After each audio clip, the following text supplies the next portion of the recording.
অহংকার কিন্তু জানো একটা ব্যাধি, একটা অসুখ, সাইকোলজিক্যাল অসুখ। আমি জীবনে অ্যাচিভ করবো ভালো কথা, অ্যাচিভ করবো ভালো কথা, অ্যাচিভ করবো ভালো কথা। আমি যত বেশি অ্যাচিভ করব ততই কিন্তু আমি অমায়িক হব, বিনয়ী হব। আমার মা বলেছিলেন জীবনে যত বড় হবে তুমি বট গাছ হবে, মানুষকে ছায়া দেবে। এইটি হচ্ছে সবচেয়ে বড় জিনিস। কিন্তু আমাদের মধ্যে কি হচ্ছে, আমরা যখন একটু বড় হয়ে যাচ্ছি আমরা অন্যের চেয়ে আলাদা হয়ে যাচ্ছি, নিজেকে একটা ভাব নিচ্ছি আমি জানি কি হয়ে গেলাম। বাবা, পৃথিবীতে কেউ বড় না, সবাই সবার জায়গায় সে বড়।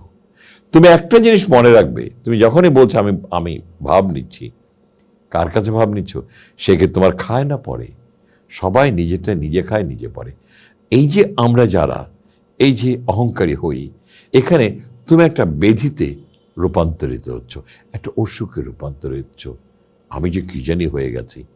না, তুমি কিছু হওনি। তুমি যা ছিলে তুমি তাই হচ্ছ, শুধু কিছু অ্যাচিভ করেছো। বিনয়ী হও।